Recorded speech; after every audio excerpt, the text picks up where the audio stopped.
And I hope everybody can hear me. I'm actually, I have multiple roles, and the role you mentioned is my Tuesday to Thursday job, and I'm currently actually in a Calgary Health Region Aboriginal Health Clinic called Elbow River Healing Lodge, and I'm doing clinical work today. So I've just popped out for this presentation, and I want to congratulate the organizers on a really interesting agenda, and apologize personally that I can't stay for the whole day.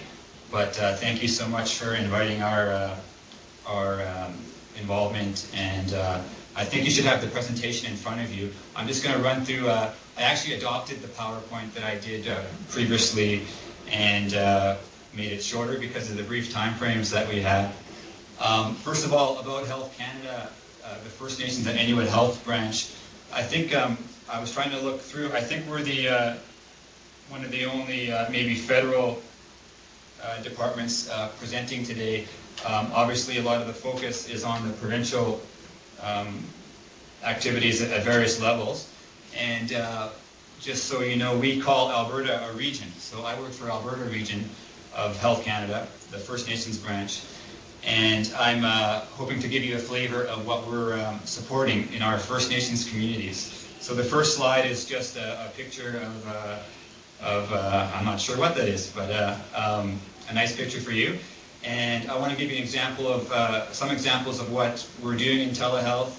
I want to mention a little bit about what's actually happening here at the Elbow River Healing Lodge, which is a regional facility.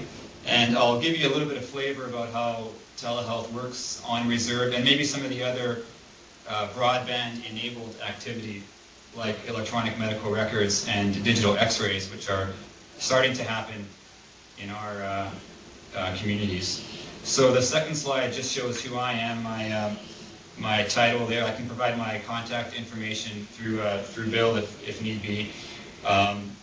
Really, I think it's key as an introduction to understand that the First Nations communities are really seeing the potential of broadband connectivity and are really looking to the future. So we are a support for them, the federal government, Health Canada. The third slide is showing you and reminding me about more about the First Nations and about how this is part of the Health Canada role to support access of First Nations. In Alberta, there's three primary treaty areas going from north to south. It's Treaty 8, Treaty 8, Treaty 6, and Treaty 7. So I'm currently in the traditional area of Treaty 7.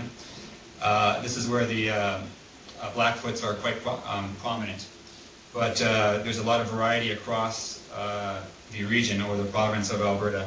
For First Nations, it's very important to recognize that their primary relationship is based on the Constitution, goes back to the federal government. The treaties were signed prior to the existence of the province of Alberta, and they're still living documents that govern our relationship with First Nations and are very important for them. So although we live in a province that delivers the majority of health services, the prime relationship the First Nations feel is with the Queen and now the Prime Minister and the federal government.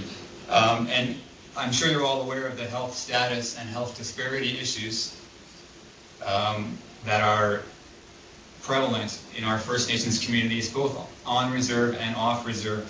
I won't go into that in detail because of limited time, but certainly telehealth is one of the potential opportunities and solutions that our First Nations have to better access services that are largely centralized in urban areas like Calgary and Edmonton.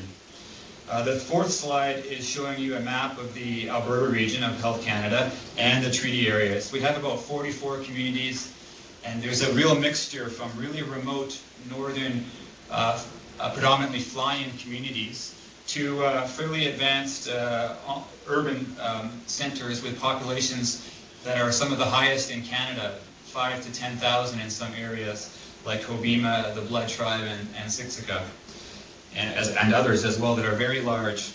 The fifth slide, and going back to the fourth slide, the key thing to remember for broadband access in our communities is that the province has graciously allowed and permitted our First Nations communities to access the SuperNet through various mechanisms, primarily through their drops in the schools, but then also by allowing Health Canada to access the SuperNet through our health centers. So we really appreciate that, and that's really enabled a lot of these technical applications. I'm doing a little time check here. I think I'm okay. Brenda, please interrupt me if I'm not. The fifth slide shows some of the challenges that we have. Despite the graciousness of the province to allow us access, there's still many difficulties connecting. And that's for many reasons. Remote communities, a wireless component that can be unreliable sometimes. When the wind blows, some health centers can lose their connectivity. So it's always going to be an issue that we're looking for various innovative solutions to. Also, Health Canada is not primarily a technical organization. We work, we're a health provider. We work in public health and health promotion primarily. But INAC, the other federal government department, has a lot of responsibility for infrastructure, and it's unclear as to exactly who's responsible for on-reserve connectivity, and we've certainly taken the approach that our health centers need to have access, and by our health centers also some of the patients on reserve that are accessing services at the health center. So every community is very unique in Alberta. This mixture from, and also there's a different political organization. Some communities don't have a lot of direct government oversight. They're transferred. They have independent governments. Well, all communities have independent governments, but some have more independence in healthcare than others. And others have direct federal government employees working on reserve, so they're kind of reporting directly to Health Canada. And of course, there's the jurisdictional issues about who is responsible for what, and that's an issue that I can't solve, other than to say that technology, telehealth, other applications are really transformative and cross that jurisdictional barrier, and hopefully those issues don't get in the way. They're just in the background. They're very important to First Nations. They're important to decision makers at the federal and provincial level, but at my level, as a healthcare provider, I don't care. So I want to do work and support access despite the issues. And finally, there's never enough money. Connectivity is expensive, equipment is expensive, and it requires maintenance and support, as I think you all know very well. The sixth slide shows our core FNIH, First Nations and Inuit Health Branch, Health Canada activities. And our core role, we believe, is to support connectivity to the health center.